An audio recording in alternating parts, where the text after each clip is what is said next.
We still have some friends and colleagues who I don't think at all related to their suspicious past are yet not cleared through security. I think it's related to the fact that it's a good large audience that's coming, and everybody's running a little slow today from the weather conditions. So we're going to go ahead, knowing that some others are yet to join us. My name is George Lopez, and I have the great privilege here at the United States Institute of Peace of serving as the Vice President for the Academy of International Conflict Management and Peacebuilding. I'm delighted to welcome you, and for those especially here for the first time at an event at USIP, you may not know that we're in the midst of celebrating our 30th anniversary or 30th birthday. Never trust an institution over 30, so we're going to elongate this year for as much as we can. The United States Institute of Peace was created by Congress to be the American institution which would be committed to mitigating, dialoguing, preventing, and hopefully resolving violent conflict. In welcoming you to this forum today, entitled Aid to Civil Society, a Movement Mindset, I was struck by how different life now is 30 years from the founding of USIP with regard to what we consider very important dynamics of peace processes. This report, authored by Maria Sadaf and Nadia, really does sort of heighten this awareness, it seems to me. At the first level, it's that a place like USIP was created to try to avert or end war. And by that, we meant, particularly in the 1980s, the prospect for big global war. We certainly meant it with regard to civil war, but almost every civil war at the time, as you'll remember, had these dominant external forces of the East and West playing a role in what unfolded in the brutal internal conflicts. We know how much the pattern of violence in the world has changed over time. That violence means that more and more people are dying internally in their own countries at the hands of their own country people. Under those conditions, our definitions and search for what are the drivers of violent conflict, and particularly what are the conditions for establishing and being able to institutionalize peace, have changed a great deal. Thus, I don't think any of us in this room are surprised that in September of 2015, we know that world leaders will meet at the UN to adopt the new Sustainable Development Goals, which will be the international development framework to replace the Millennial Development Goals. That new framework will proceed as long, or is planned to run as long as 2030. Among those 17 goals, one attracting a lot of attention in peacebuilding circles is goal number 16, which focuses on peaceful and inclusive societies, access to justice, and accountable institutions. The inclusion of Goal 16, many of us believe, recognizes the new acceptance of the relationship between peace and security, good governance within the context of a development framework. I at least think that that's one of the cornerstones upon which this great report is built. But more importantly, it heightens our awareness and really underscores the importance of this discussion here today, because this report drills down on real hard on things that the wider Goal 16 does not. The first level, it seems to me, the recognition that civil movements, civil action campaigns for peace and development are dynamically related to the prospects for peace and development together. The role and place of local NGOs, the vision and the campaigns that they bring, and the responsibility of donors to recognize their strength within their local context. And most interesting from my point of view is the recognition and claim in this report of this is happening in clusters of regions of the world, so we ought to think about regional hubs as a very supportive and effective mechanism for thinking about the meeting of donors, civil society campaigns, and other concerned actors in this pursuit of peace and development together. So we at USIP are very, very happy to welcome all of you, delighted that Maria has assembled this great group of panelists to comment on the report and talk about it. You'll notice there'll be a number of great presentations here for PowerPoint. What you may also recognize is they took out what I'm supposed to announce as the appropriate hashtag for this event. And of course, I didn't remember it in my own head, but I know it's hashtag civil society, hashtag people power, all one word, and hashtag USIP. Thank you. And there's no greater event than an event that has 3 distinct hashtags. I'm also going to, in welcoming and turning over the panel to Maria, apologize for departing stage left from you because of the snow day yesterday and our late start today. I've got some other meetings that have come up, and I'm really disappointed I can't stay and hear a number of good old friends talk about their good work. So welcome to all of you. Thank you very much. Maria, take it away.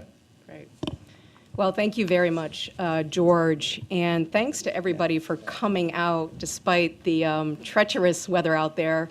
Beautiful sunshine, an inch of snow. But anyway, thanks for coming out. And I especially wanted to thank my fellow panelists for both for having read the report and for offering very different disciplinary perspectives on the topic of aid to social and nonviolent movements. We're very grateful that they've joined us today. And I want to thank my fellow authors of the special report, Nadia Navivala and Sadaf Lahani. A little bit about the genesis of this project by way of a short story. So Nadia, Sadaf, and I had never worked together before. Nadia spends most of her time in Pakistan, in Islamabad, at that time, she was running USIP's office and managing our Peace Innovation Fund.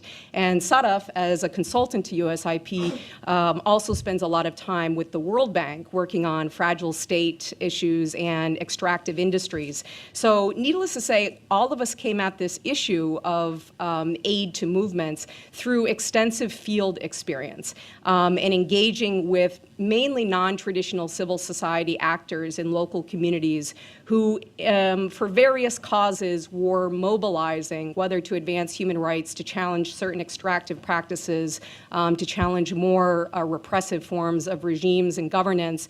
And we were all struck by the seemingly disproportionately small focus that donors were placing on the idea of support to these non-traditional civil society actors.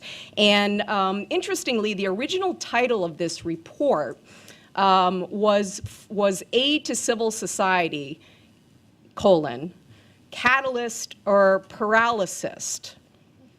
We really liked that title. It rhymed nicely. The problem was paralysis doesn't exist as a word in the English language, so we needed to change the title to the movement mindset. So it's a bit tamer, but we think hopefully it will provoke an interesting conversation today. So just the first slide, Safi. So just an idea, I won't read the slide out loud, but what we really wanted to focus on, coming together from very different perspectives, was this idea that we knew all around the world, from most recently the Arab Spring, from popular uprising for social and economic justice in places like Brazil, in a remarkable number of anti-corruption campaigns happening around the world, which many people are now referring to as the fourth wave of democratization. And so we know that people power is happening all around the world. We also knew that there's this frightening phenomenon of closing space for civil society around the world. And we're in a period of what democracy scholars are referring to as a democratic recession. And so at the same time that we're seeing an explosion of human agency and sort of nonviolent movements, we're seeing systematic efforts by state and non-state actors to shut that space down. So for us, the question that we were grappling with, and why we were attracted to it, is that there are no easy answers to it, is how to support these often fluid, decentralized, leaderless movements that we know around the world are driving change. We know they're often not the focus of donor discourses, and we know that they're hard to support. So that was sort of the idea driving this research project. Next slide, please, Seth. So I I won't go into the research that I've conducted with Erica Chenoweth that has compared violent and nonviolent movements in terms of their effectiveness, but I did want to show this particular slide from that research, because a couple of data points are of interest to this specific conversation. So Erica Chenoweth and I, in a book called Why Civil Resistance Works, found that not only historically are nonviolent campaigns twice as effective as armed struggles, even against the most formidable opponents. But we also found that there's a very strong positive correlation between the levels and diversity of participation in a movement and the outcome and the success of that movement. So already, just based on this basic finding, it's critical for outside actors looking to support positive social political change to think about how to effectively support those actors in civil society, labor unions, professional groups, artist guilds, women's collectives, community groups that are best able to mobilize people and that already have volunteer bases. So participation and effectiveness of campaigns are very strongly correlated. Next slide, please.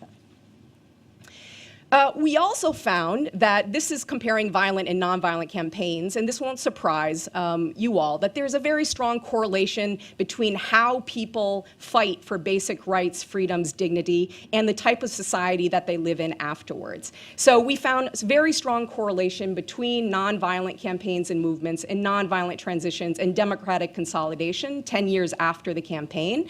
We also found, in the next slide, a very strong correlation between the driver of change, the driver of a transition, and the likelihood of a country going back into civil war after the end, within 10 years of the end of the campaign. So for anyone who's interested in both democratic development and consolidation and in preventing violence and in turning the tide on civil wars, understanding how to effectively support these nonviolent drivers of change is incredibly important. I'm going to conclude with the last slide. My colleagues are going to go into greater detail about the main findings of the report, but I would just highlight a few just to start the conversation. So one of the main findings, or one of the main points that we raise in the report, is that given the significance of these non-traditional civil society actors in motoring change around the world, that finding ways to support those actors that are clearly locally rooted and have bases of support, and they themselves are driving the agendas, is very, very important. We think that in most cases, the groups that are most worth supporting and engaging are those groups that would probably launch the initiative, the project, the campaign without our support anyway. And these are often the most important actors in the society. So the groups that have motivation are clearly driven by their own agenda, theory of change, and have a volunteer base, and frankly don't need a ton of money to advance their aims and their goals. We make the conclusion that to support movements, and part of what a movement mindset is thinking through how to use more flexible, fluid funding mechanisms that have a longer term duration and that can be surged at key moments to support nonviolent campaigns and movements when they need it the most.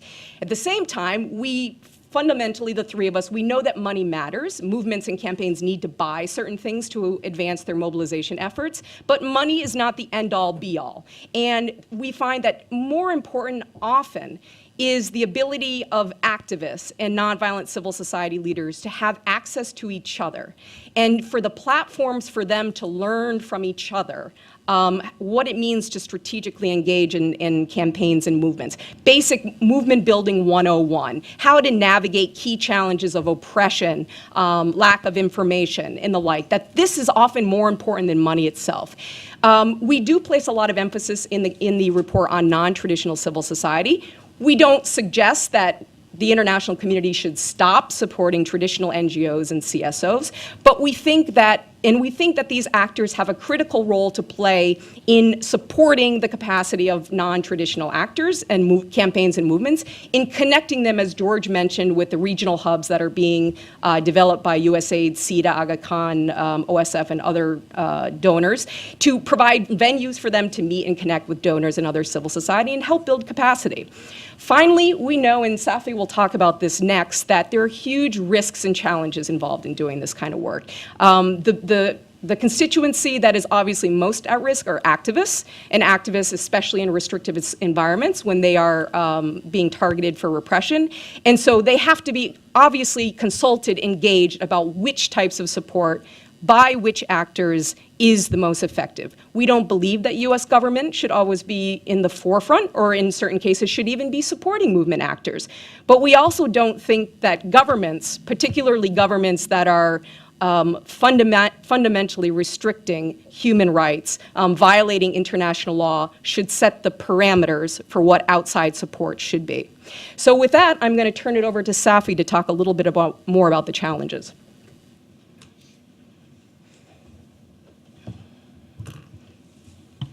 Thanks, Maria. Before I talk about the challenges and the risks, I want to not make an assumption that anyone has actually read the report. So I'm going to take us just one step back to pick up where Maria left off, talking about the importance of the use of violence or non-violence in the success of ending conflict and consolidating democratic progress. I'm going to talk about two types of states, or two areas of work which are relevant to most of us here. First of all, that of fragile states, and the second one to do with countering violent extremism, and talk about why support to social movements are important for both of those agendas. So the first one, fragile states. We're talking about a wide range of different countries here, everything from Zimbabwe to Kenya to Syria, but the commonality is that we're talking about countries where the government is either unwilling or unable to provide core functions to the majority of its people. And that means that, paradoxically, this is where you need the type of CSO action that we're talking about, the organized civil society, the demands for social accountability that can actually bring about the change that's required for these states to be responsive and address some of these lines of fragility that exist within them. And we seem to be missing this opportunity quite frequently. Like North Sudan, Yemen are all examples of recent processes which have resulted in some kind of peace agreement or some kind of transitional governance, but partly because of the lack of involvement of a diverse range of voices that have come up from the grassroots, eventually these negotiations unravel, and we can see that quite clearly right now.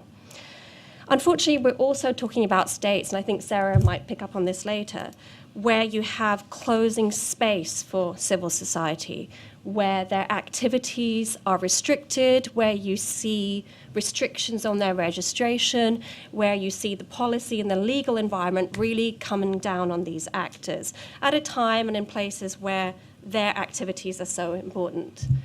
Something else that characterizes them is often that you see a lot of NGOs. I think that Nadia will pick up on this theme. If you think about the aid environment in Afghanistan, in Yemen, 500 NGOs registered with the government since 2011, since January 2011 uprising. That's an awful lot of civic action that's going on. But the point is that in many of these aid environments, we're talking about NGOs that have become the clients of donors or governments, and not necessarily representative of people's points of views. They don't have a constituency, and we're not really sure how they fit into the feedback mechanism that constitutes social accountability. So that's a little bit about why this is important for fragile states. Why is it important for countering violent extremism?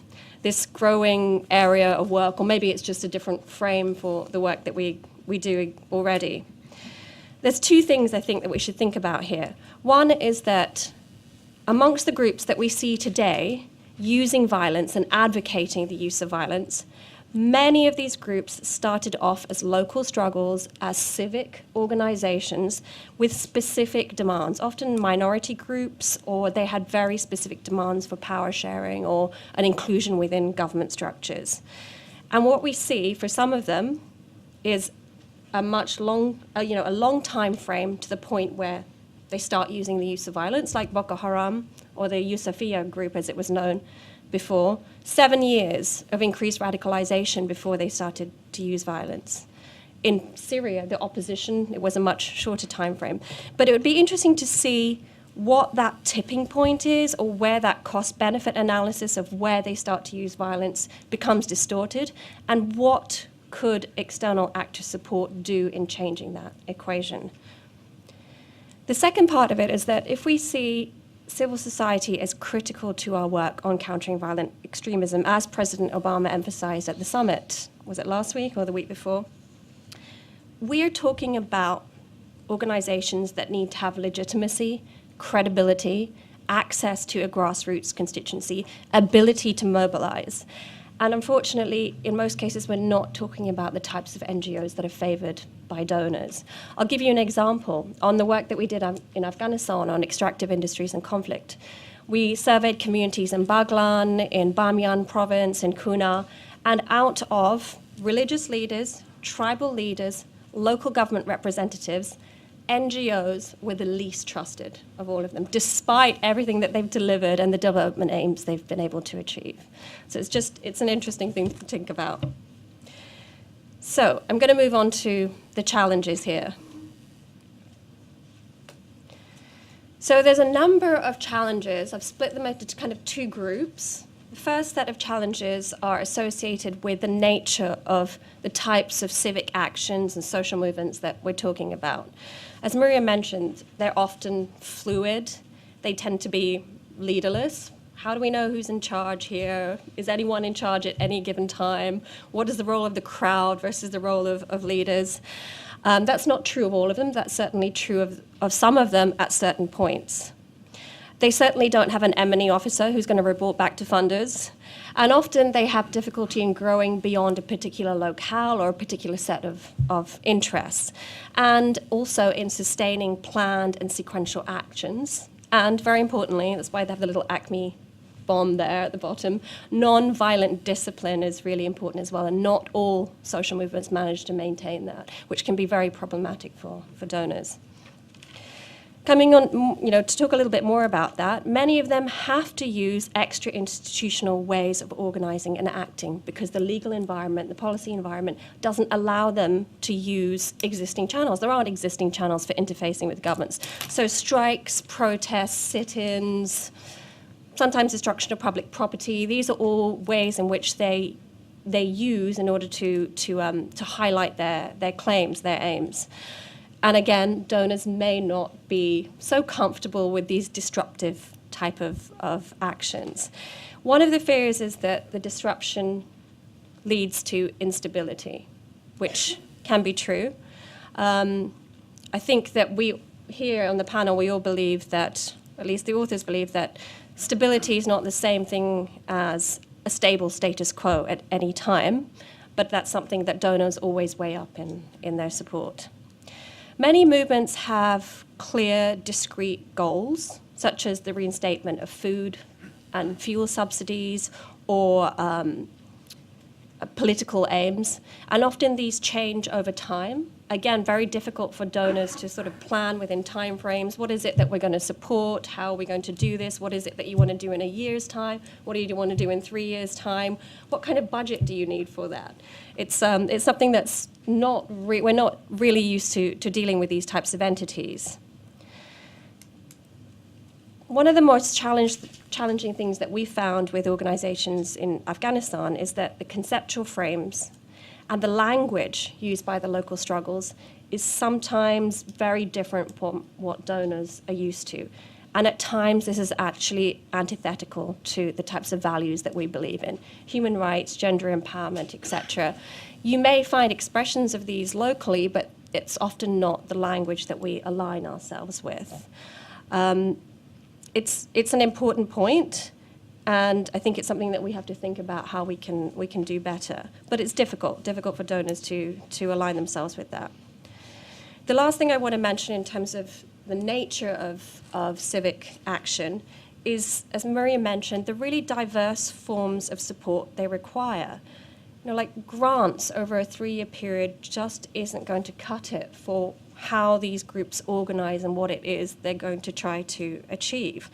And we're just not used to providing in-kind assistance, diplomatic cover and legal assistance, untraceable petty cash payments, or peer-to-peer learning networks, something that we might be more familiar with. But we're talking about really a wide range of different types of assistance that go beyond what we normally conceive of as support to civil society.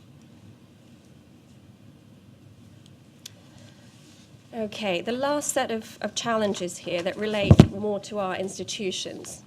And I want to apologize for the cartoon to start with. I know that's a little UN symbol there, but there's no subliminal message in that at all. So the first point is that the context matters hugely. We're talking about different types of actors. We're talking about different processes that can change month to month, year to year. How do we keep a handle on these, and how do we ensure that our forms of support are targeted well towards these? Clearly, the extra institutional issue, the methods that they use are definitely problematic for donors. How do we help them to maintain nonviolent discipline? It's definitely a challenge again.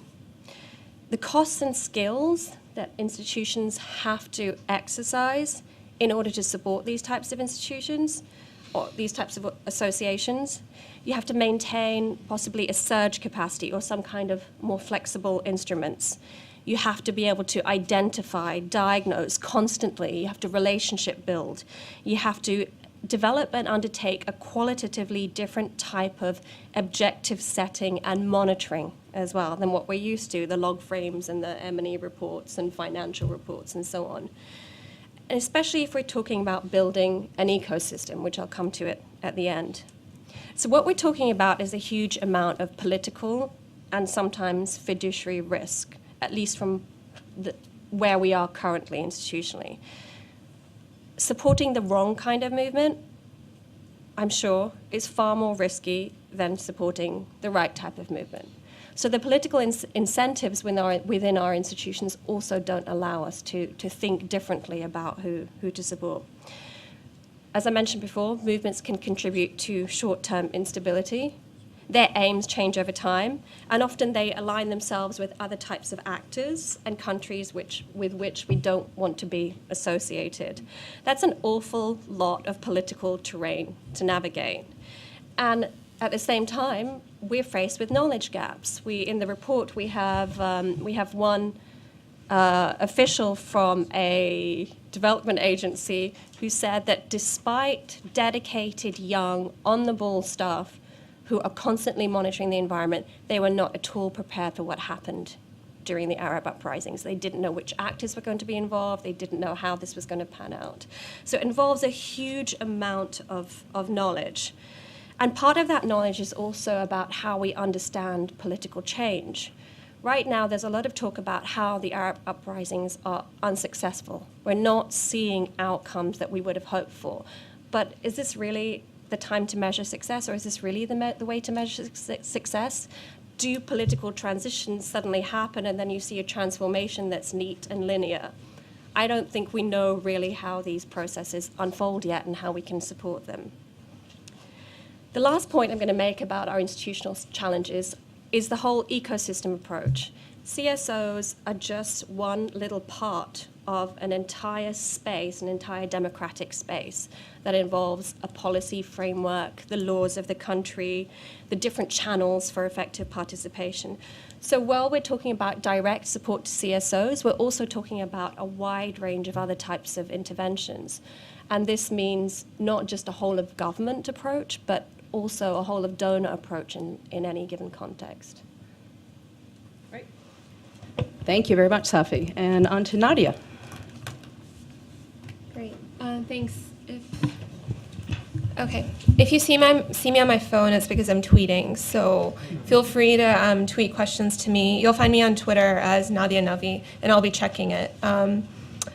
So what I'm going to do is apply kind of this discussion to Pakistan, where I actually I thought I was a genius because I evolved this approach. And then I went back and found that people who had been looking at this in other countries and other places had actually found the exact same problems and the same very similar responses to those problems. And many things that I'll say, the reaction is, well, donors can't do this. What I've found is that donors just aren't doing it. They often have the flexibility, but they're not using those mechanisms because there are more incentives to basically do things the way we're doing them rather than a push to say, no, it's important to do things in a very counterintuitive way. So first, Pakistan. The context there is that this is a country where we have spent billions of dollars to improve stabilization and governance. Civil society is a big piece of this, and increasingly we are directing dollars to civil society in Pakistan and all over the world. So this is our central contention, that most of your civil society dollars that are aimed at creating governance, stabilization, and social change of different kinds is being channeled through NGOs.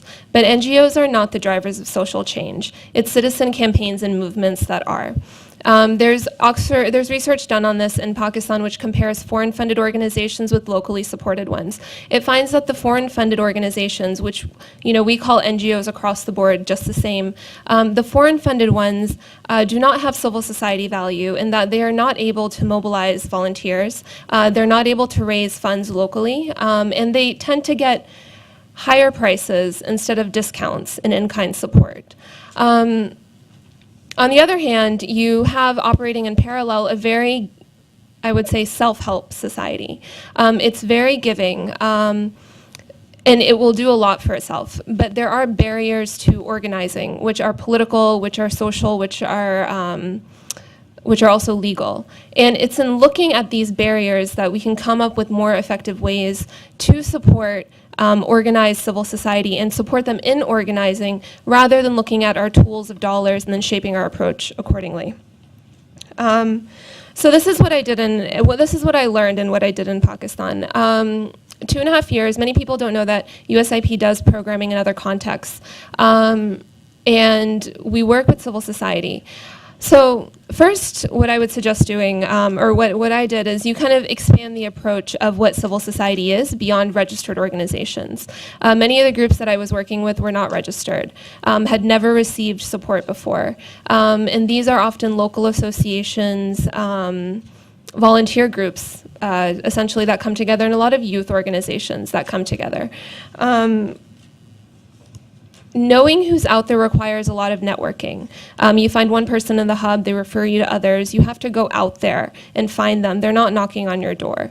This requires relationships, it requires trust, it requires mobility. The security restrictions are becoming very extreme for US diplomats, far worse than security conditions. Because there's a much higher value being placed on security than effectiveness. I think there are ways to outsource this type of work, but if our State Department and USAID are going to be directly relevant to these changes in society, we need to be willing to take some risks. So secondly, once we know the gamut of who's out there beyond the registered organizations and we've found them, we need to support them in ways that are flexible. And basically change our metrics of who we decide to support. What I would critically look for in talking to organizations is people who came to me and said, this is what we're going to do, take it or leave it. We're going to do it anyways. They had a very clear sense of mission. They tended to operate on shoestring budgets. They had a lot of local support. Actually, most of them had never received donor support. They sustained entirely on local contributions, which were not much. And that also told me that these people don't need that much to work. And with a very small amount of funding, we can kind of enhance what they're able to do by enabling them to get materials. That's what they needed. They didn't need salaries, they didn't need administrative support, they didn't need offices, and actually these things would hurt them. So what happens often is that the reason NGOs have a lot of trouble is because they display very high they display a lot of signs of high material comfort and material incentives. They have the offices, they have the cars, they have the above market salaries. They've become a new elite in these societies. And as soon as you take a group that has come together on a volunteer basis and you give them a lot of money, you tell them they need to report and give you accounts and all of this stuff, you're suddenly diverting their mission away from what they're doing, their time away from what they're doing, and having them professionalize. And then we do this through capacity building all the time. We want them to be able to be professionals, but they're not, or they weren't. They were activists when we started. And then they have to sustain these budgets. They have to sustain these salaries. And then suddenly the money dries up for women's rights, and everybody wants to do violent extremism. So then these same groups are coming to you, and they're ready to work on violent extremism as of last year. So you can see how this becomes a problem, and there's no sustained agenda. And often it looks great to us because we enter these societies and we're like, wow, they speak our language. But the problem is that everybody in that society knows what's going on. And they're very frustrated. And it discredits the space, and it makes it harder for local activists to enter the space. There used to be a very active left in Pakistan.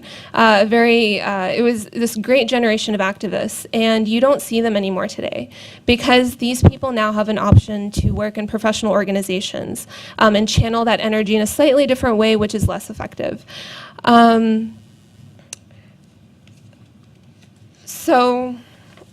Okay. So in dealing with these groups, once you've identified them, it's very important to allow idea ownership.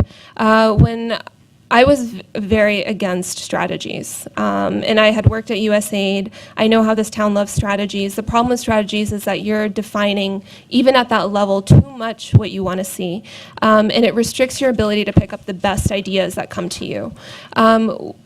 I avoided any kind of strategy, and I just picked the best ideas that came to me. This ended up being something we'd never thought of before, which was public space and taking back public space in Pakistan. What was happening? So Pakistan, I mean, if you go there, it's a restrictive environment because of the security. Visually, you see graffiti everywhere, which is often divisive, hateful, sectarian, political, in a violent way. And people are generally scared of public space.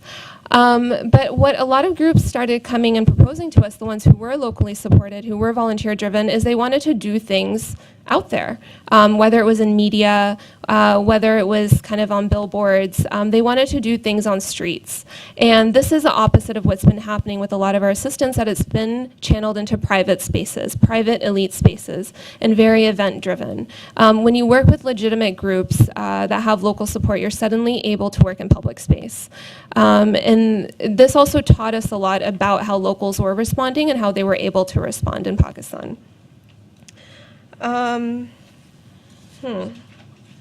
Okay. So finally, when we get to M&E, there's this huge jump. People would always say, how do you know this is going to work? And I would always tell them, well, you don't, because social change is not linear. And if they really wanted to, I could give them a bunch of M&E reports, but they weren't going to read them anyways. And what I said is the way that we know this works is if we seed it and it grows, it attracts local supporters more than it started with. You can go to Facebook pages and see if a group has 80,000 supporters versus the 200 people who went to the training, you can tell that they've mobilized some local support. You can also look at how locals, how Pakistanis are assessing what's working in that society, word of mouth. I would go around and talk to people, they'd be like, oh yeah, did you see this 60-second film festival? I was like, yeah. So I would actually hear people talking about things. I would see it randomly be painted on the wall of the mall, or we'd see people picking it up. I mean, you would just see so there's another guy who does this as well, but essentially you're looking for ripple effects. You're looking for the reiteration of your message without you stimulating it directly.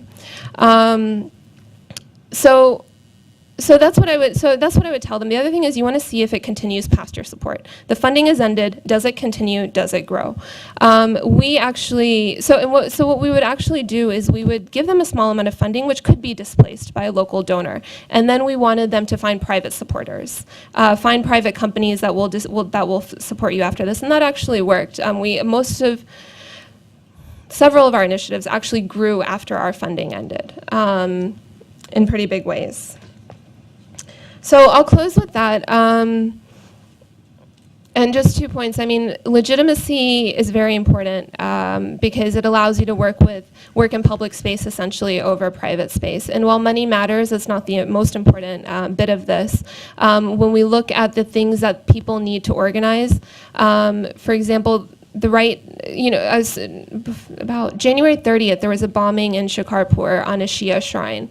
And after that, 1,200 survivors marched it was a couple of hours from Shikarpur to Karachi. And when they got there, the Karachi government declared the protest and participation in it as a criminal offense and threatened to arrest the protesters.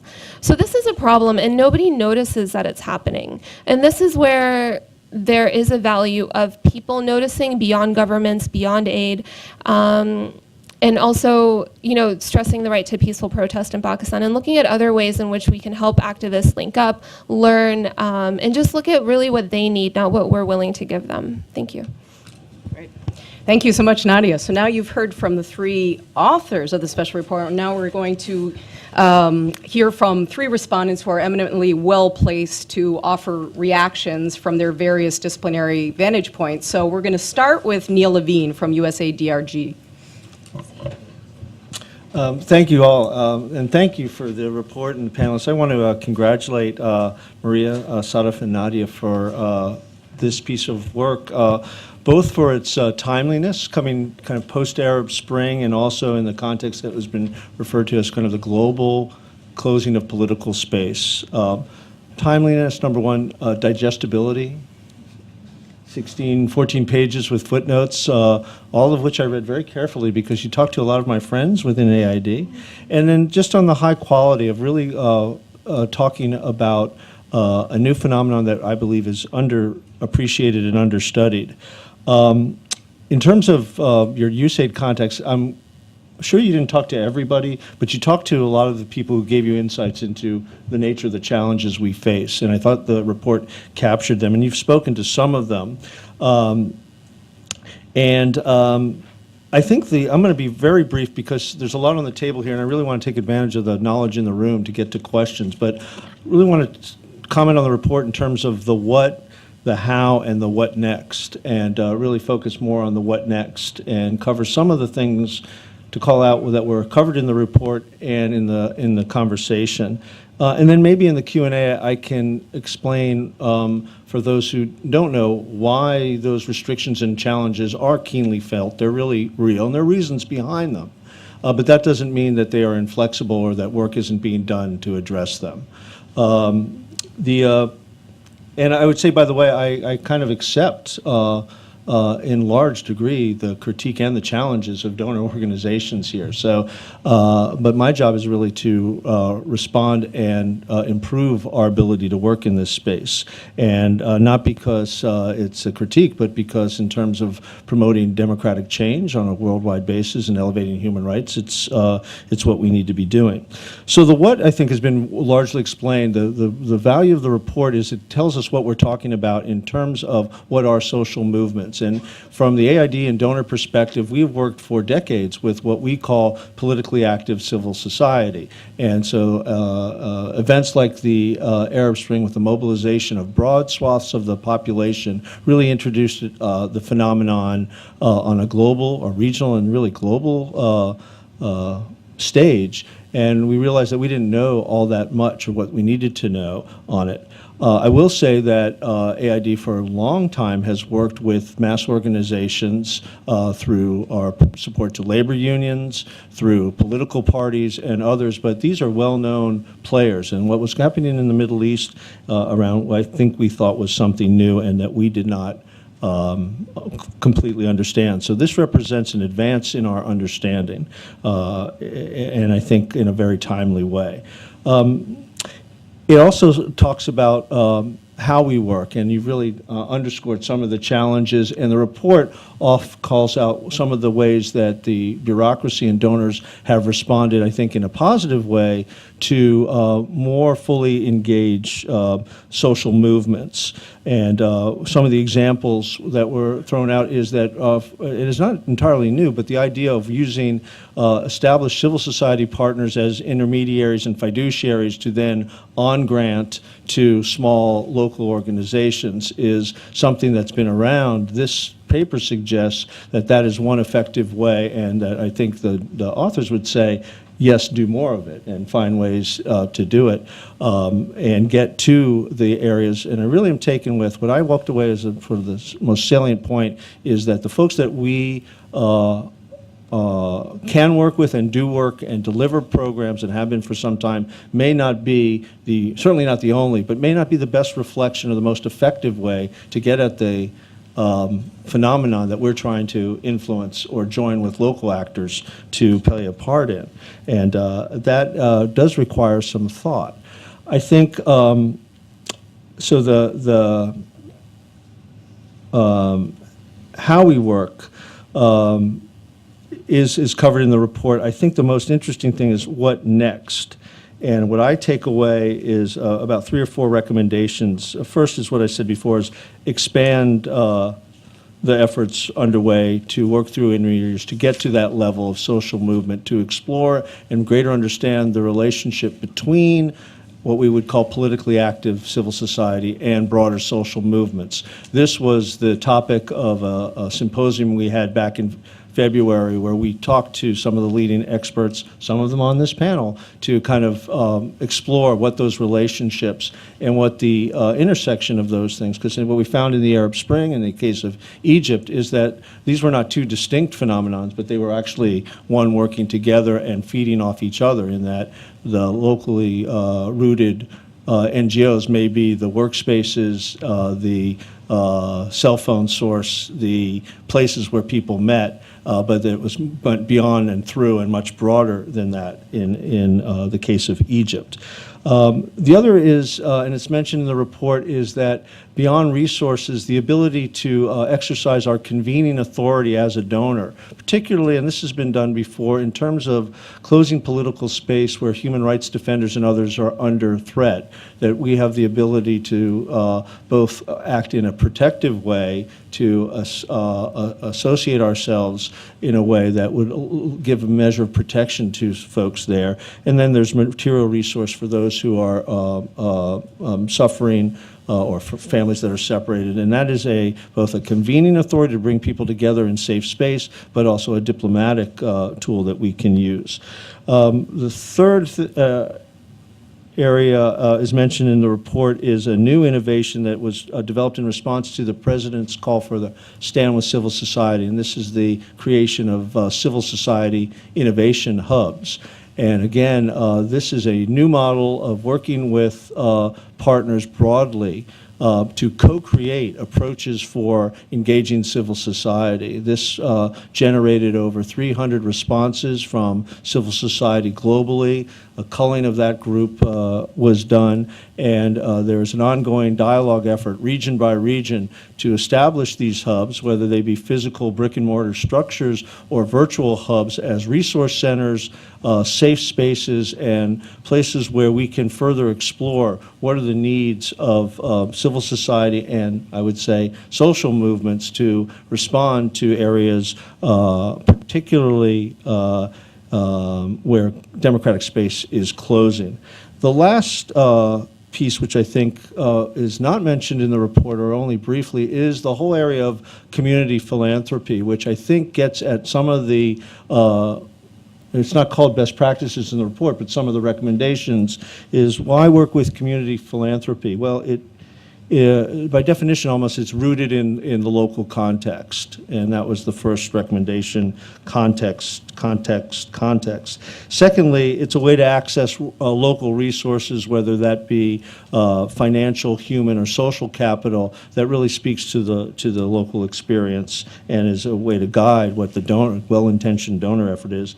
And then the third advantage in community philanthropy is generally that it's built for the long haul, and that I think the idea, I'm very taken with the idea is, should we evaluate where we are with the Arab Spring? And I said to Sarah, it would be the equivalent in our historical experiences evaluating the American Revolution in about 1779, where it was 13 more years before we had a constitution, and a continuing experiment in democracy that leads on till this day. So I think some perspective on that from our own history is probably appropriate. So again, built for the long term. And then finally, and this is, on any panel, areas for further research is the giveaway. But just to tell you, I was noticing in the recommendations, the slide that you had up in terms of what I would call applying a systems approach or knowing the local ecosystem, and the one before that, the previous point is, going to help me here? That would be great. That's it. Knowledge gaps in political change theories, and it's really taken by your comment in terms of strategies and their relative value or value. Okay. I think strategy is really good. Bad strategy is really bad, and you get a thing. But what should a strategy do, and why I support them, is that it should have a broadly understood understanding of the local context that reflects input from local knowledge, number one. Number two, it should have a theory of change of some kind. What is it that you're trying to do with all resources, be they the donor resource, locally generated resource? What is your expectation? And your experience tells you that. Does one theory of change is, will this continue once the donor assistance, and why do we think that? And a good strategy would involve that. And then it also is your vehicle for building support for what you're trying to accomplish. So in a very kind of process-oriented way, a strategy, well done and well written, has a good problem statement, an excellent theory of change that's plausible, and allows a banner to be struck that other people will flock to. And the other people that you want to flock to are within your agency and with the American Congress, of something that makes sense. But they need to know, what is it that we're trying to do? Because think for a minute what we are asking in terms of the American people, U.S. taxpayers. We're asking you to take a portion of your income, we take it away, and we send it overseas. And so they have a very responsible reason why the difficulty of oversight, fiduciary risk, and all of that, why those exist. And so as stewards of that, we have to take that into account. That said, the areas of democratic change that are occurring today that I'm really willing to believe that we're not getting to the most salient actors. And for that, we need to better understand the space, to develop powerful theories of change, and challenge our systems to get resources there. I think the hubs, community philanthropy, and smart officers who are able to get out beyond the wire to really understand their local environment all add to, are all part of the new approach, or a movement approach that this report speaks of. Let me stop there. I look forward to your questions. Great, super helpful. Thanks so much, Neil. And I recall Nadia and I love her dearly, and she's often the voice of reason on everything, but we did have a few back and forths about strategy and the importance of strategy, but I see I didn't have much influence on her. Anyway, so now Sarah Mendelson from CSIS is going to comment. Thank you so much. It's great to be here, and thank you for this important report from, I want to note, 3 very compelling, smart women, and that's great to see. The comments that I'm going to make on the report in part draw on a series of papers that I've been doing and giving around college campuses, actually. William and Mary, Arizona State, Stanford, and Cornell, and a short policy paper will be coming out very shortly. Reading the report, I felt like we are all seeing a very similar phenomenon of the closing space, and certain parts of civil society or populations opening up and taking advantage of the space. But I want to, in the time that I have, slightly reframe the problem and share with you work that is really in the early stages. And by we, I'm joined by Monette Zard, who's in New York, Sada Mohammed, who's in the back, raise your hand, and with support from the Oak Foundation. We have basically, we've problematized the issue of closing space, and we can talk more about what we mean by closing space. There's plenty of evidence that, in fact, there is a very hostile environment in many places around the world for civil society, NGOs, bloggers, journalists, LGBT activists. And over the next several years, CSIS is interested in actually building an international consortium with thinkers from universities and think tanks, particularly from the Global South, to really dig deep into why space is closing and what the specific remedies are. So what I'm presenting very briefly is a working hypothesis that there are different causes in different contexts and they require very specific remedies. Here are a few of them that we've easily identified. Clearly the sources of funding seems to be problematic, but we don't know if multilateralizing funding versus some mix of domestic and foreign is going to make a difference. But we need to understand the sources of funding. We have an assumption that I would disagree that this aspect of money, people have to have enough money to support their family. It's not. I understand the issue of salaries that become that essentially separate you from the local context, but I think we have to not overdraw that point and understand that people need to make a living. And the issue is how you do that. And the domestic philanthropy piece is hard and difficult, and we need to figure that out. There's some speculation that the closing space is a result of the level of anti-American sentiment, or anti-global North sentiment, or anti-West, depending on where you are. There is some understanding that this is about how countries are using and abusing counterterrorism policies, and that needs to be explored, especially in places where there are legitimately security issues. Where hundreds of people have died in a matter of months, and the government feels some responsibility, but is overusing or overreaching with legislation. There's use and abuse of religious arguments, or what some have called cultural. But there are two that I want to focus on really quickly. One is we are beginning to detect that there is a dynamic relationship between the open government agenda, the connectivity that citizens have in this digital era, a kind of shifting of sovereignty that is very threatening to a lot of governments. And so that may be one of the things we want to really dig deep into. And then there's this issue of NGO legitimacy. So I want to take a minute on each. The open government agenda, which I associate myself with strongly, is really based on the idea that the government data shared with populations can lead to better governance, that transparency and accountability are good things. There is the question that I want to raise, that are there unintended consequences of this increased demand and lawful release of government data? And if so, how do we anticipate those? What are the risks around the world? What are the risks to activists? And what kinds of data might actually help mitigate the risks? And I'm going to give you an answer in a second. This issue of NGO legitimacy is one I've found not only fascinating, I think it requires an enormous amount of more research. The development literature is really digging deep into this. And you hear quotes like accountability deficit, constituency deficit, dependence syndrome.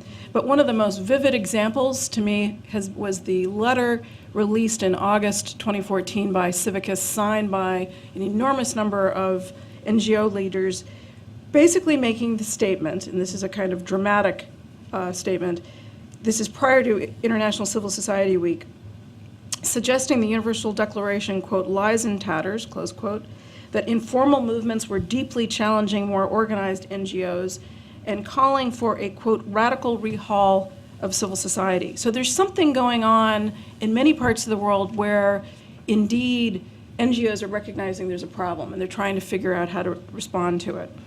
So, an answer, and I'm going to argue that there is no single answer to any of this closing space, that we really need, this is an all-hands-on-deck moment, we need a lot more research and a lot more answers. But one idea that I'm road testing is that actually an increased amount of focus on public opinion data can help. We need organizations listening and responding to local populations. From a rights perspective, I'd like to know, what do populations in any given context know about human rights? How do they think about human rights? How do they experience rights?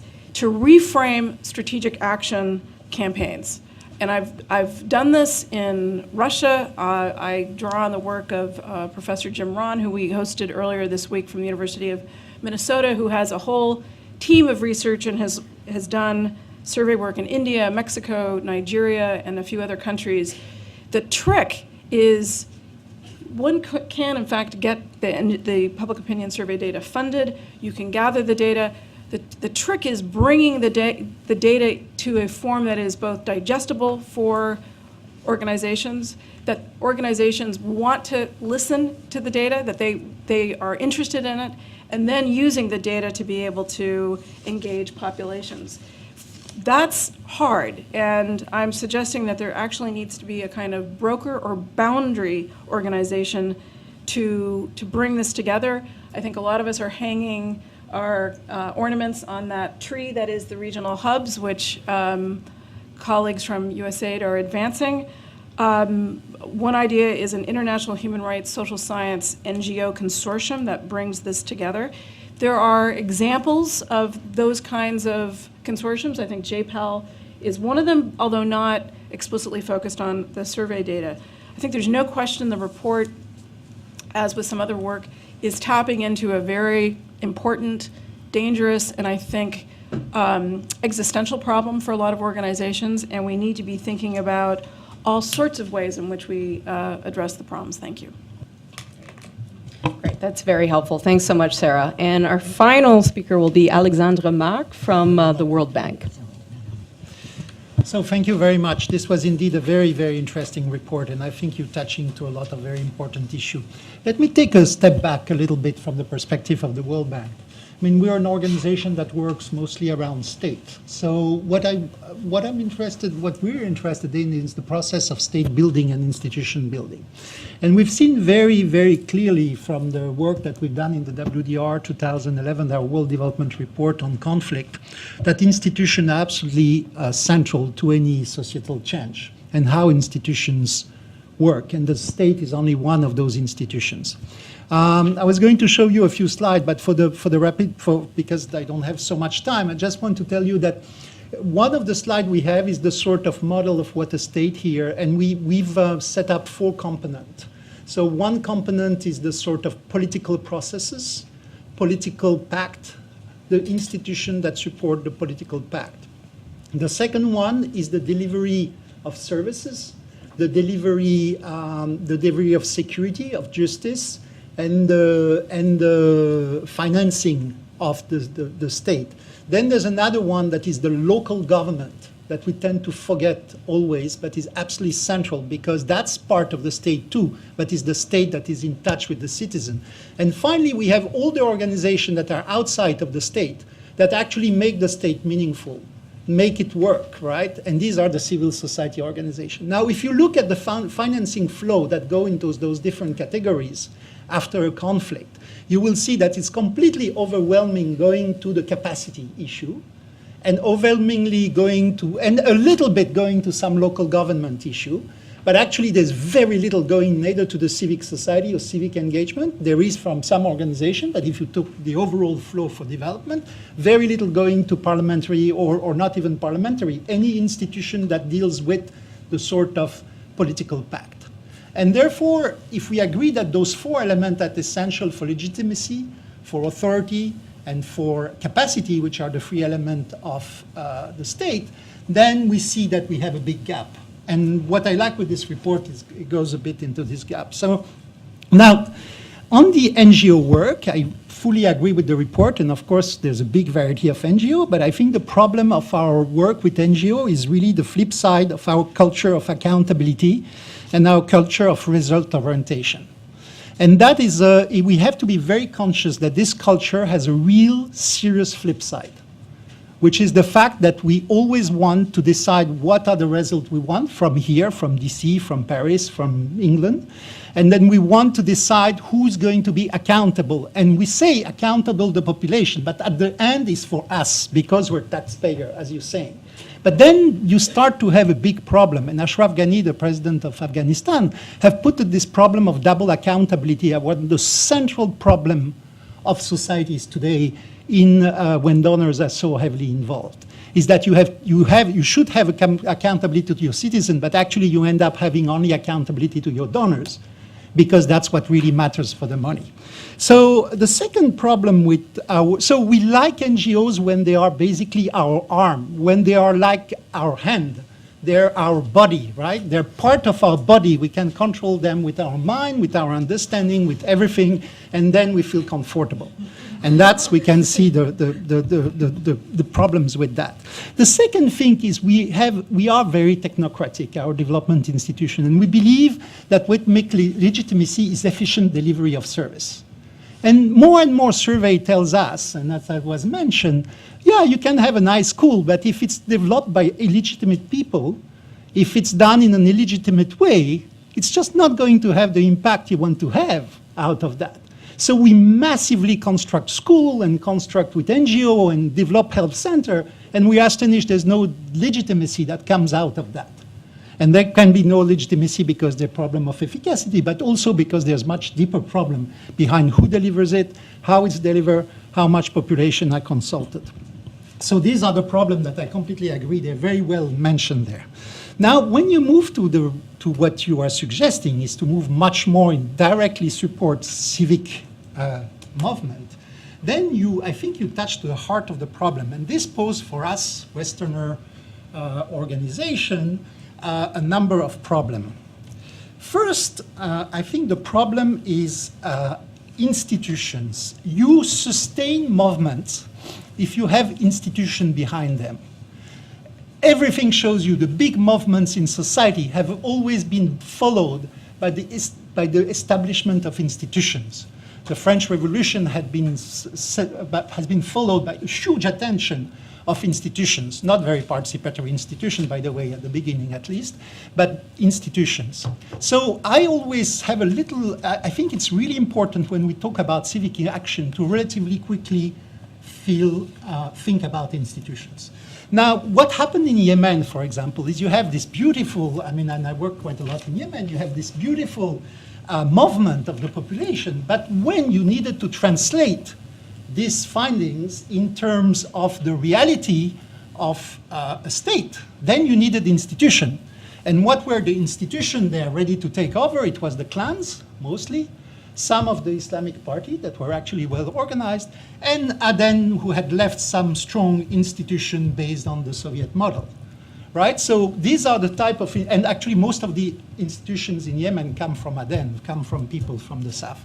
So you had actually institution that took over the social movement. So I think just thinking of social movement without thinking what are the institutions that are going to take behind it is really something we need to think about it. The second problem I think we have is that, as it was said, social change are not linear. Societies need to experiment different elements. The Arab Spring was interesting. For my institution, it was first seen as an employment problem. An employment problem, discrepancy between employment and the labor market. Then very quickly it became, well, it's a problem of voice. It's a problem of people having voice. And then we realized that actually really deeply there, it was a problem of model of society. And that's where we all became very uncomfortable with what we were doing, right? And where we were actually now relatively comfortable with going back to the statu quo in a number of countries. So we have here a problem that if you start to move with civic action, you also have to be respecting what countries see as their trajectory of change and the necessary conflict there will be inside society to move around this society in a certain direction. And that has big political and difficult implication. The third aspect that I think is really important is the fact that the model of change of society that we have is a very, very, very long model, and I think that is mentioned. To change an to do a revolution, it happens rapidly. To change an institution, it takes a huge amount of time.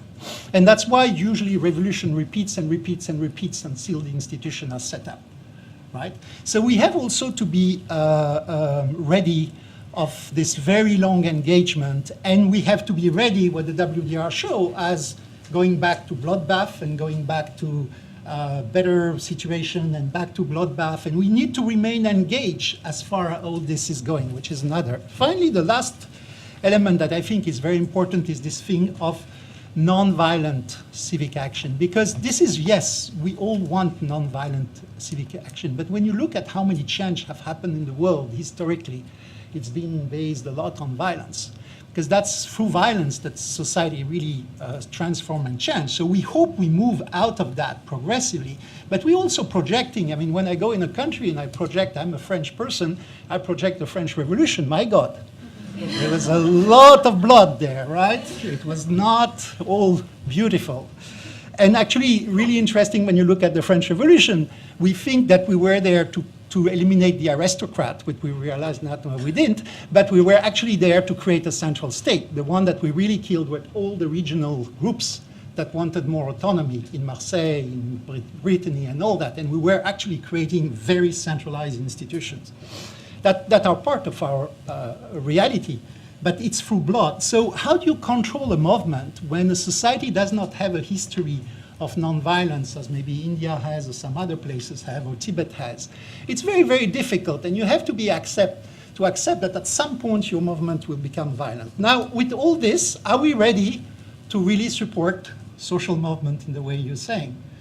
I would say yes, but do we have the institution, the parliaments, the authorizing environment that would let us doing that? I don't know, but I think we need to be very, very conscious as far as we're going.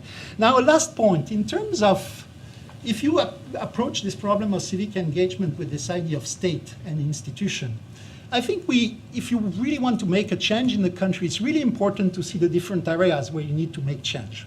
And as much as it's important to, I think, support civic movement, it's also very important to make as much pressure on the government as you can on the elements that would allow this civic action to sort of a grip on the state. So, for example, all the initiative of budget transparency, I think, are very, very good initiative.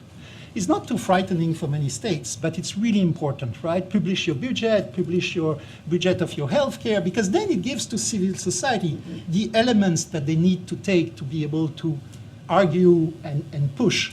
So I think you need to really work with the two of them. Also, there's another big question is, do you have those sweeping change in society in the sense that we call civil society without a middle class?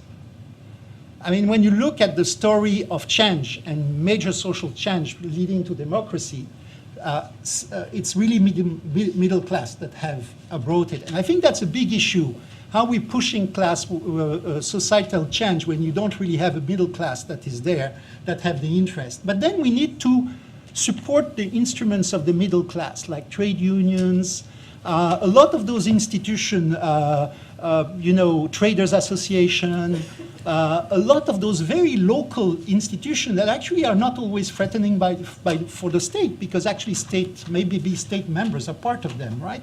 But they are very important slowly as you develop the middle class. So that's my comments. That's very helpful. Thanks so much, Alexandra. I wasn't going to mention anything specific about the research that I've done on nonviolent movements, but you set me up a little bit with your comment. So this whole idea of violence and the need for violence to contribute to successful revolutions, fortunately, the data shows that that's not true. that in fact, historically, most successful revolutions have been nonviolent compared to violent. And there doesn't need to be a cultural predisposition to nonviolence or anything like that, that these movements have emerged all over the world, including places that have been involved in violent wars. So that's actually hopeful. And that over time, since 1900, and we collected a lot of data on this, over time, not only has the prevalence of nonviolent movements increased, but their efficacy has increased, including against the toughest opponents. So just one small respondents to that. So thank you so much to the full panel. This was a really rich set of presentations. Now we decided that if it's okay with you all, we'll go a few minutes over since we started about 10 minutes late. So we've got about 15 minutes for questions. So I think folks have microphones. So just raise your hand and we'll get you a microphone. Thanks. Hi, thank you so much to all the panelists for a really wonderful presentation. My name is Kara George. I'm with Chemonics International. And so many of you touched on parts of the question I want to ask, but maybe you can elaborate a bit further on the importance of selecting the right groups with whom to work, and how would your recommendations be for the process of doing so from a donor or implementer perspective? Okay. Does somebody want to take? You wrote about it. All right. Why don't we take 3 questions and then we'll respond to those. So, sorry. Go ahead, Mike. Well, I was encouraged by the remarks because I think if you look at the need for, if it's a nonlinear world and you need nonviolent discipline, these are hard to figure out. But connecting Neil's, I think it's if you actually behave nonlinearly and support only those nonviolent groups, you make a lot of headway. And USAID has done this. So to me, it's more of a long-term focus rather than a short-term. It's more relationships than projects, let's say. And you see your NGOs USAID NGOs have been in country a long time.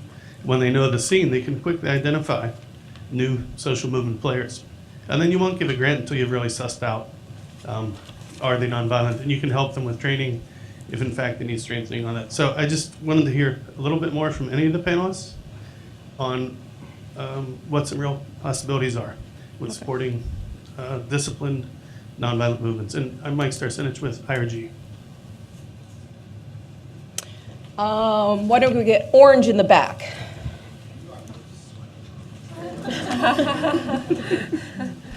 Hi, Nick Demeter, Melancholy International Development Professional.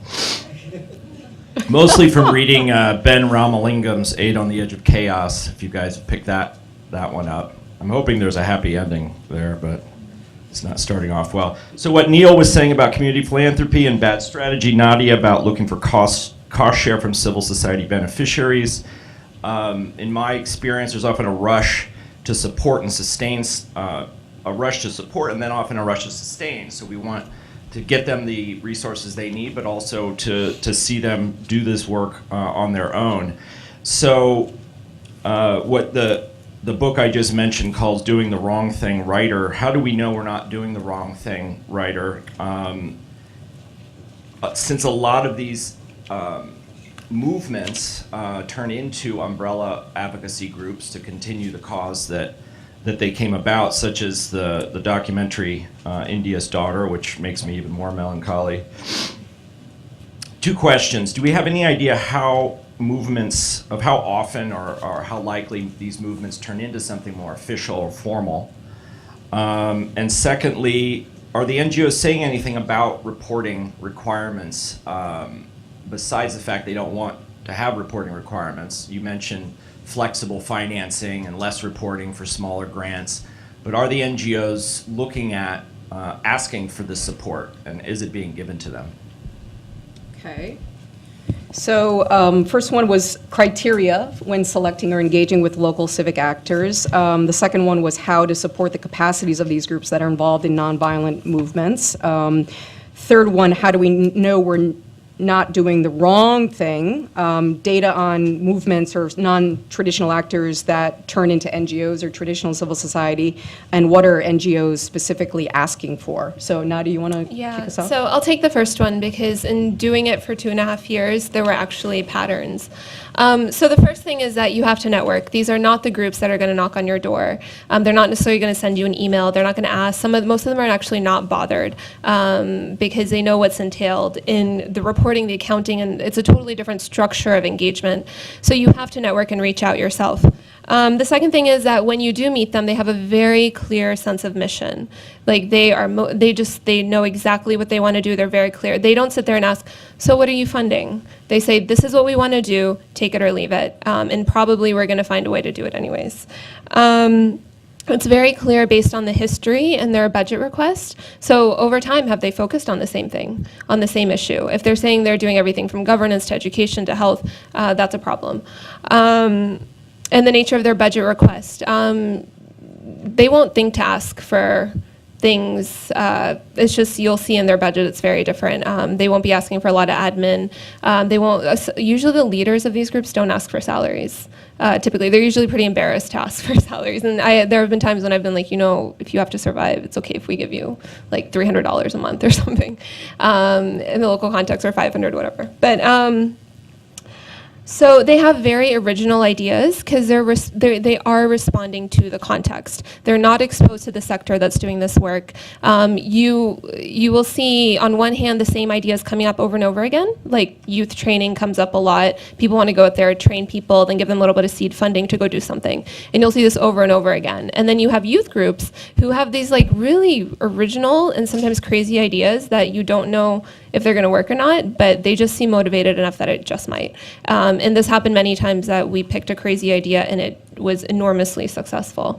And then finally, local legitimacy, which is demonstrated through an ability to mobilize volunteers. They sustain on volunteers and local financing. They usually have never received donor funding. And they're not primarily interested in it, but they're there somehow in front of you. And Safi, do you want to talk about the ideas we had about the capacity building or how to support these groups, or? Sure. Or whichever part you wanted to whatever. I also want to just answer both of the questions about how do we do this or how are we doing this currently that just doesn't work. So managing small grants, I mean, we've managed a number of grant programs for civil society organizations working on human rights and other issues. And typically where we start off with an idea, what is it that we want to achieve in this country? And of course there's diagnostics that are fed into that and there's existing program that informs that. But then we come up with this fantastic idea of what types of human rights institutions, what are the goals we want to achieve, and we launch the call for proposals or the request for proposals, which is often a really detailed terms of reference. You'll be lucky if you get through it, in one sitting without falling asleep. And you're asking for an awful lot up front in terms of investment from an organization to respond to that, to understand what it is that they want to do, how that fits in with you, how to tailor their language and their ideas to fit with your objectives. And that's not even talking about time frames. The average time frame from launching a request for proposals to receiving a small grant is probably about 6 months. I'd say much more for some of the institutions that I've worked for. So you're talking about missing the boat when it comes to key moments of political change. So we're not talking about small grants being a flexible instrument as they currently are for social movements. What was it you wanted me to? I'll take it. Really, it'll be really quickly. So on the how to effectively support groups, involved in nonviolent movements, and we talk about it a bit in the report. Again, what we found is that providing platforms and infrastructure for peer-to-peer learning is really important. And you're sitting next to Shaska Byerly, who's written sort of the definitive book on civic campaigns against corruption. There's a whole chapter at the end about what external actors can do effectively to support these campaigns, and she hones in on how important, especially global South to global South learning was, with the fifth pillar movement in India and, right to information in India and Afghanistan, social monitoring, Muslims for human rights in Kenya. And so providing platforms and convening space for that is super important. And then capacity for strategic nonviolent action. And movement building. And there are at least three organizations at least in this room, whether it's RISE, whether it's International Center on Nonviolent Conflict, whether it's Nonviolence International, I don't know if I'm missing anybody here, but who are involved in this. So this type of work to help movements do strategic planning, to develop leadership skills, to know how to diversify and sequence nonviolent direct action tactics, how to combine direct action with negotiations. These are all skills that can be learned, and they're critical skills for success. And not very many organizations around the room, NDI, sorry, are involved in this type of work. So these are two very specific examples. On the data one, Sarah, you're the data guru here. Do you happen to know that about percentage? The question was percentage of movement organizations that have evolved into NGOs. Was that the question? Mr. Melancholy? The evolution of the movement organizations into NGOs, was that your question? What percentage? In the process of data collection, how often do these movements form into something more tangible that could eventually become something the USA would fund? In the case of India, maybe domestic violence I don't have a, I can't turn the mic on. I can just respond and then let Sarah take it. But typically, most of the organizations that you meet, if you ask them how they started, these NGOs, it'll be a group of concerned citizens about, child poverty on the streets. And then, so they do come together in this way, but as soon as they touch donor funding, they start following those agendas, and that's where the organizational weakness starts coming in. In terms of management, you asked about management, didn't you, as well? No? Okay. So, more about how they manage those resources, because they will then be accountable for them as they grow. So they learn a lot of bad practices at the beginning when money is flying around and easy to come by. So I think we need to be a little bit more specific about what we mean by movement, because I think a lot of times what you find is there are collections of organizations that donors are already funding, and you really see this with the transparency and accountability movement, this open government. There are many, many organizations that are coming together that are being funded by donors, private, public, and otherwise, and they're reflecting a very organic citizen demand for accountability. I think we just have to be careful that there's this somehow either fetishized movements or that it's some separate thing from what it is we're already doing. Great. Why don't we take another round of questions? In the black, here.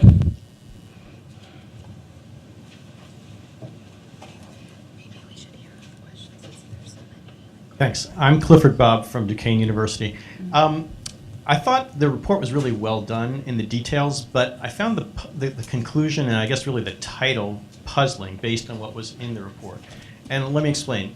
So much of the report was really about the failures of civil society funding. You did a great job, I think, of talking about that, especially Sadaf, with her anecdote about CSOs being the least trusted sector in society.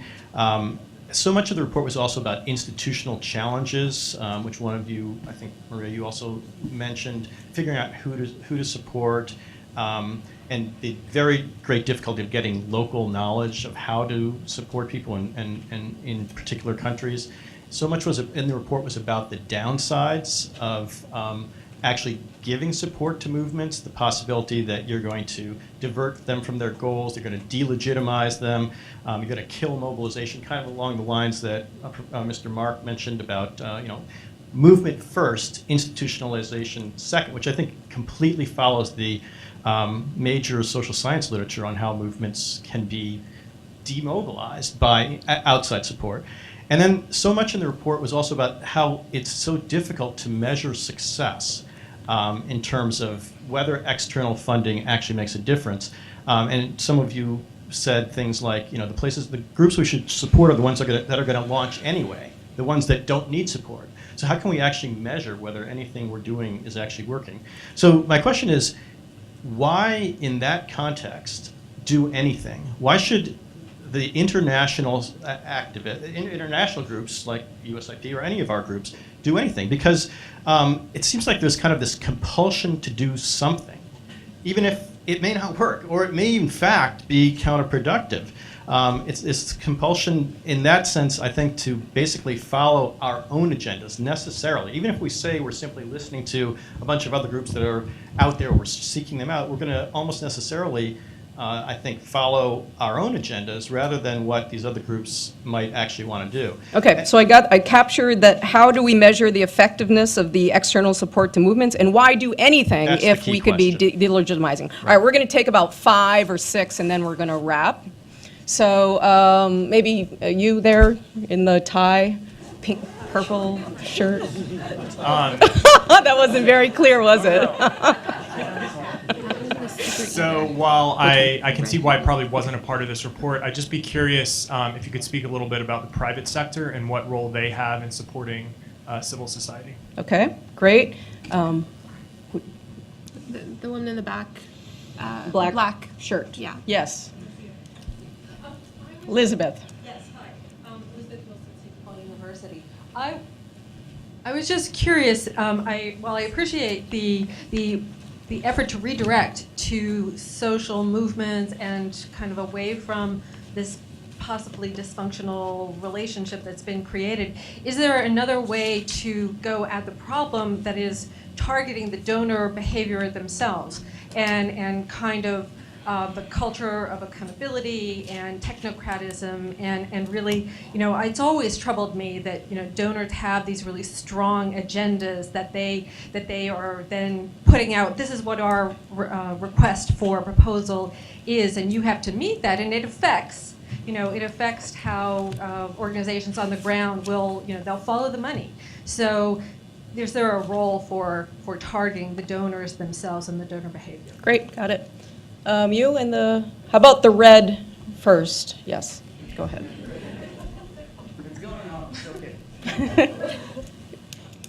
I was wondering,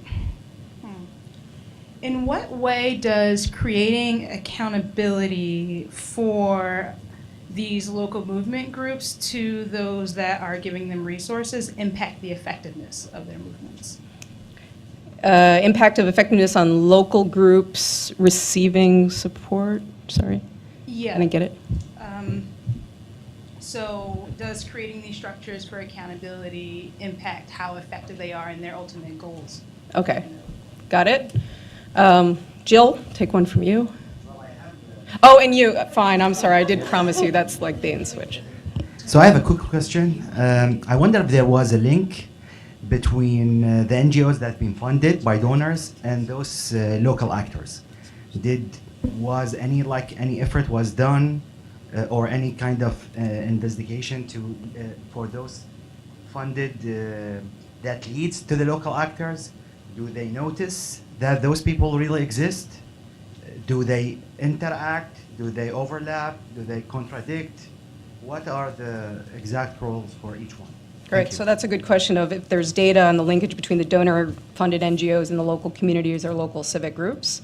Why don't we take 2 more, and then we're going to answer all of them collectively. Yes, Jill. Okay, so my question is targeted specifically at Sarah, which is a follow-on to her broker organization, data organization, this NGO, social sciences organization, similar to JPAL. I get it. I understand that. That's actually a smart tactic when you have all the public opinion data for NGOs and civil society to grow stories around.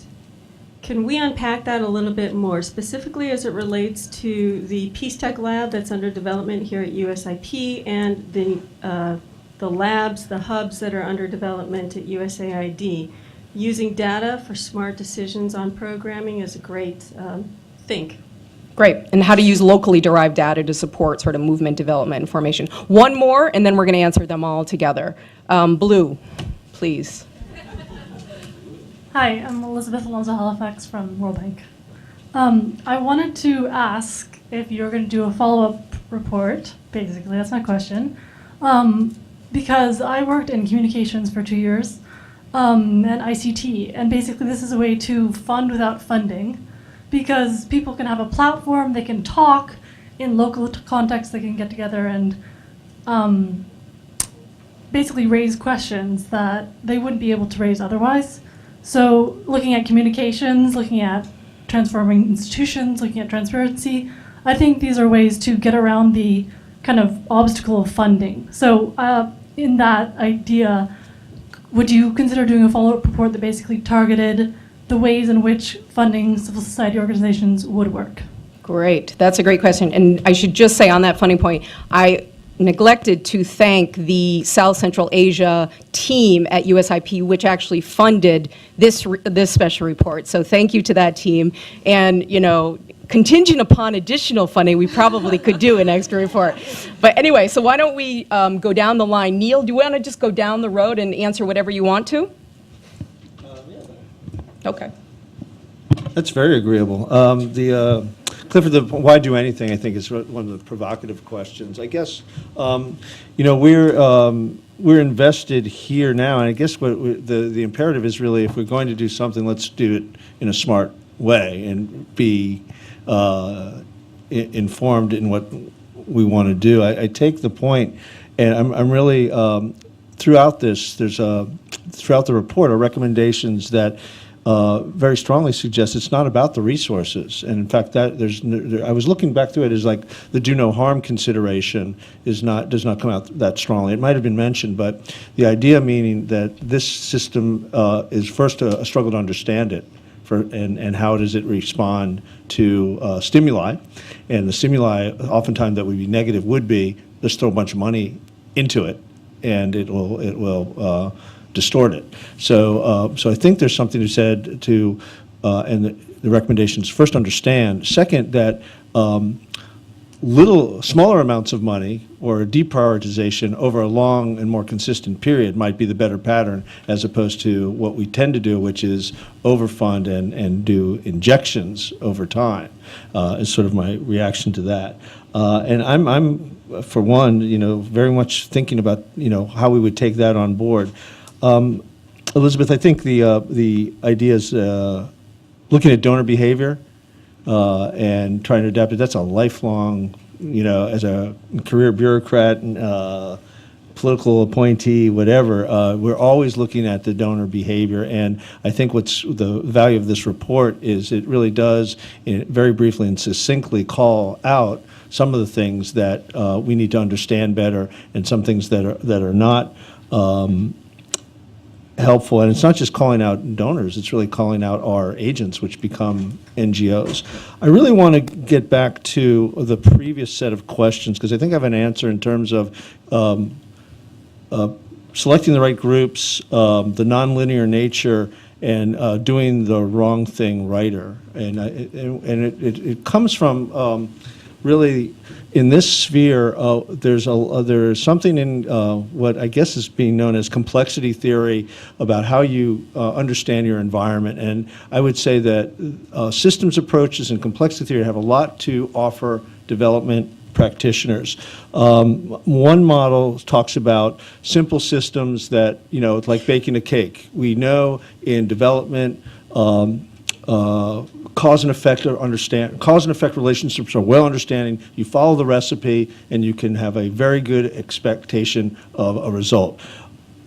I don't think that's most development in the sector that we're talking about. There's a complicated domain which is sort of akin to a rocket launch, which there are many systems of systems, all of which the cause and effect are very well known, but they interreact with each other and they're quite complicated.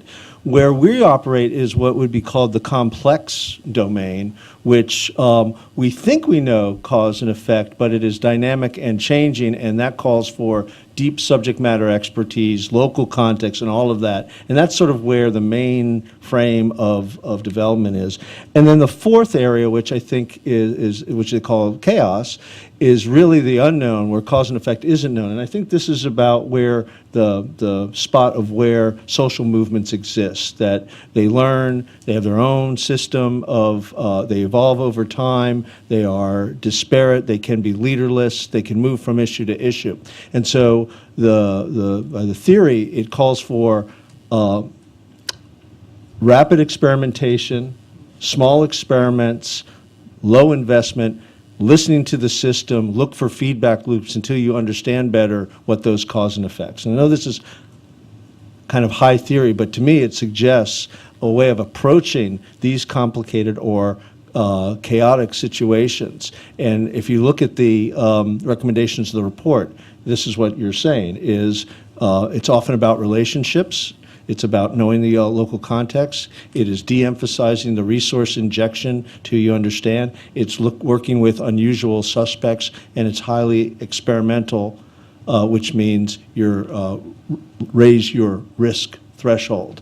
And I think in terms of an orientation to how we move forward, that's a very powerful way to kind of unpack the problem set. Great. Sarah? So what's interesting is there's an assumption, and you mentioned it in terms of Pakistan, that NGOs are not trusted. You can only actually know how people think about it by doing the large random sample survey work, drawing ideally on focus groups to write the survey instrument. And the problem is, for whatever reason, in the democracy, human rights, governance space, we haven't develop this as a muscle memory. It's not a kind of go-to obvious thing that people do, and it's difficult. There are not a lot of social scientists who are also in survey experts who are also in donor organizations. There are a lot of donors who are resistant. I will say, aid in my time at USAID, it's built into the DRG strategy to have survey data and learning and RCTs, randomized controlled trials. But it's still complicated to do. And the trick is then getting organizations, finding the organizations that are actually interested in listening and responding and using the data. So it's not as much that it's to challenge, the data can challenge our assumptions about who is legitimate, who's not, but also what are the issues and how do you frame them? It's not to say that human rights organizations shouldn't work on very difficult or even marginalized issues. It's that it's particularly there that you need to know how local populations think about an issue to be able to engage them. I don't know enough about USIP's Peace Labs to be able to comment. It might be something that others take on. I'll stop there. Thank you. Alexandra? Just one point on this idea of this issue about the culture of the donors. There's also something that we haven't discussed very much, but is the huge cost of the system of funding communities and funding movement at the present time, especially in countries that are fragile, right? So if you look at how much money gets into a community in Afghanistan versus what goes into all the layers of control and administration and all that, you end up, in some cases, up to 20% for the community, 80% up. So the question comes much more, if we were just giving the money to the community and leaving, where would it be more cost effective or not? And I think that's where the neoliberal meets the anarchist, right?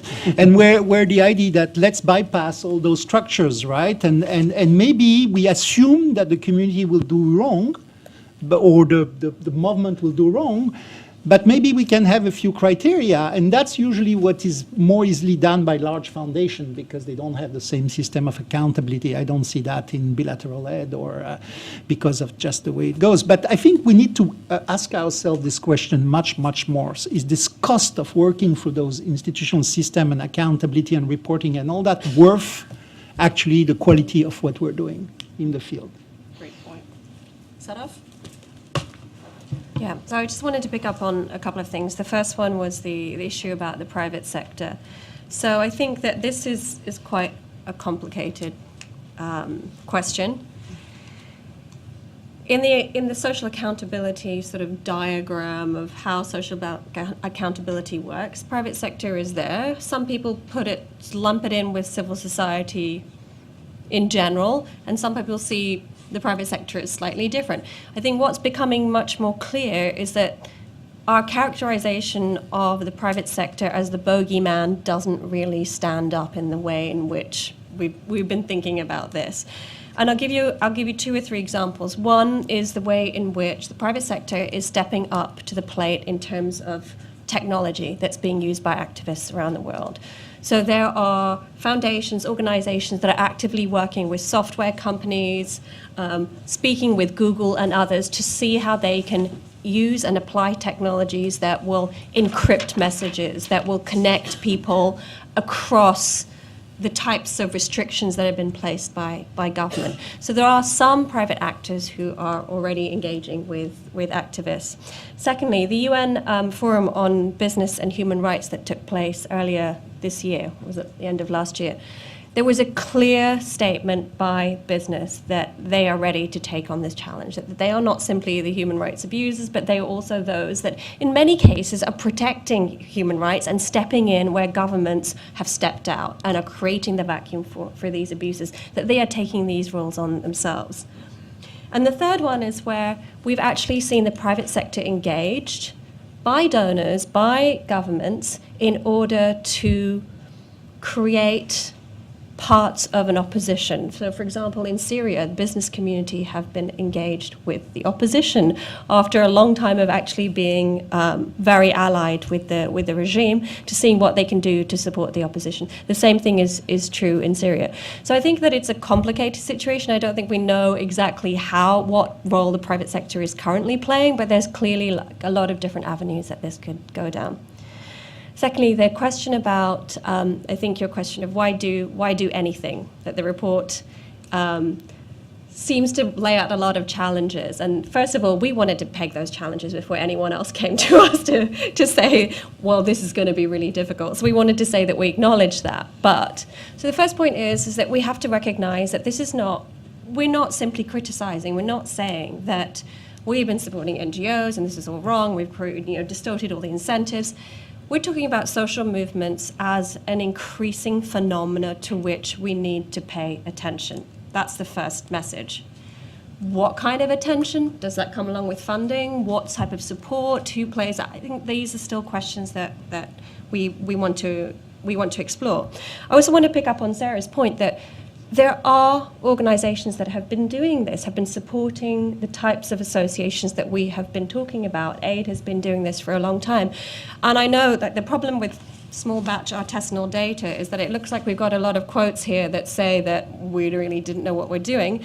But there were a lot of State Department and USAID folk that we spoke to, who said, we're doing this under the radar. We've been doing this for a long time. We know how to do this. But please don't raise this issue any higher because we don't have the institutional cover to support us to do that. Sorry, Neil. Maybe I should have said that. So, we didn't want to come here with the solutions. We wanted to put out the problem, the phenomena, what we're doing to distort incentives in the traditional way we're doing it, and then what can we do, if anything at all, to support this. Thank you, Sarah. I will defer my comments to Maria. Oh, wonderful. No, I'm not going to offer anything more substantively. I just want to thank, once again, the panelists. It's been a wonderful conversation. Thank you all very much. I also want to thank Amma Nadim and Tina Hegedorn from the Academy, who helped logistically to pull this together. Thanks to SCA again for supporting this. And the music, by the way, that you heard when you were coming in was from an initiative called Freedom Beat, www.freedombeat.org, which focuses on the role of music in inspiring nonviolent movements around the world. So thank you all for coming out, and we look forward to staying engaged with you on this.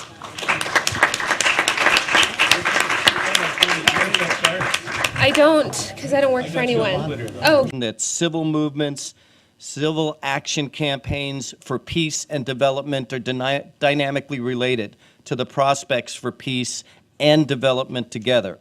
The role and place of local NGOs, the vision and the campaigns that they bring, and the responsibility of donors to recognize their strength within their local context. And most interesting from my point of view is the recognition and claim in this report of this is happening in clusters of regions of the world, so we ought to think about regional hubs as a very supportive and effective mechanism for thinking about the meeting of donors, civil society campaigns, and other concerned actors in this pursuit of peace and development together. So we at USIP are very, very happy to welcome all of you, delighted that Maria has assembled this great group of panelists to comment on the report and talk about it. You'll notice there'll be a number of great presentations here for PowerPoint. What you may also recognize is they took out what I'm supposed to announce as the appropriate hashtag for this event. And of course, I didn't remember it in my own head, but I know it's hashtag civil society, hashtag people power, all one word, and hashtag USIP. And there's no greater event than an event that has 3 distinct hashtags. I'm also going to, in welcoming and turning over the panel to Maria, apologize for departing stage left from you because of the snow day yesterday and our late start today. I've got some other meetings that have come up, and I'm really disappointed I can't stay and hear a number of good old friends talk about their good work. So welcome to all of you. Thank you very much. Maria, take it away. Great. Well, thank you very much, George, and thanks to everybody for coming out despite the treacherous weather out there. Beautiful sunshine, an inch of snow. But anyway, thanks for coming out. And I especially wanted to thank my fellow panelists for both for having read the report and for offering very different disciplinary perspectives on the topic of aid to social and nonviolent movements. We're very grateful that they've joined us today. And I want to thank my fellow authors of the special report, Nadia Navi.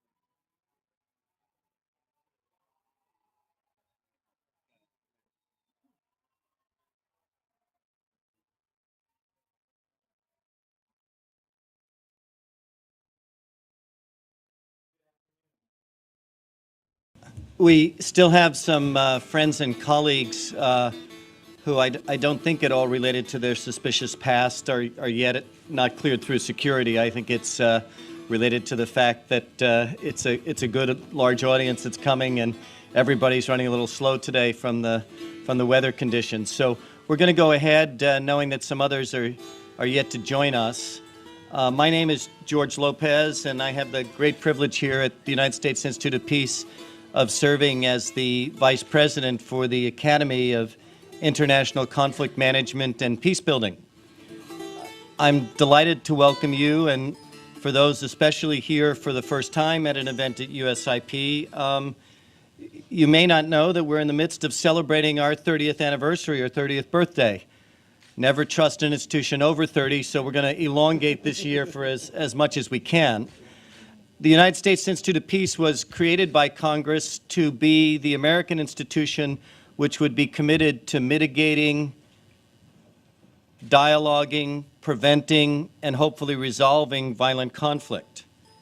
In welcoming you to this forum today, entitled Aid to Civil Society, a Movement Mindset, I was struck by how different life now is 30 years from the founding of USIP with regard to what we consider very important dynamics of peace processes.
This report, authored by Maria Sadaf and Nadia, really does sort of heighten this awareness, it seems to me.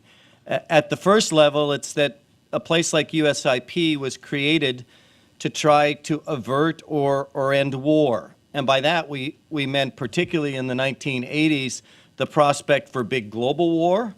We certainly meant it with regard to civil war, but almost every civil war at the time, as you'll remember, had these dominant external forces of the East and West playing a role in what unfolded in the brutal internal conflicts. We know how much the pattern of violence in the world has changed over time. That violence means that more and more people are dying internally in their own countries at the hands of their own country people. Under those conditions, our definitions and search for what are the drivers of violent conflict, and particularly what are the conditions for establishing and being able to institutionalize peace, have changed a great deal.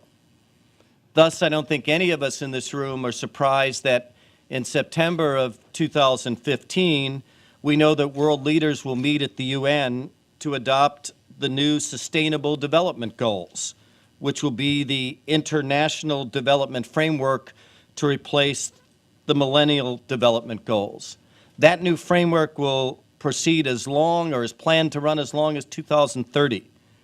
Among those 17 goals, one attracting a lot of attention in peace-building circles is goal number 16, which focuses on peaceful and inclusive societies, access to justice, and accountable institutions. The inclusion of goal 16, many of us believe, recognizes the new acceptance of the relationship between peace and security, good governance within the context of a development framework. I at least think that that's one of the cornerstones upon which this great report is built. But more importantly, it heightens our awareness and really underscores the importance of this discussion here today, because this report drills down on real hard on things that the wider Goal 16 does not. The first level, it seems to me, the recognition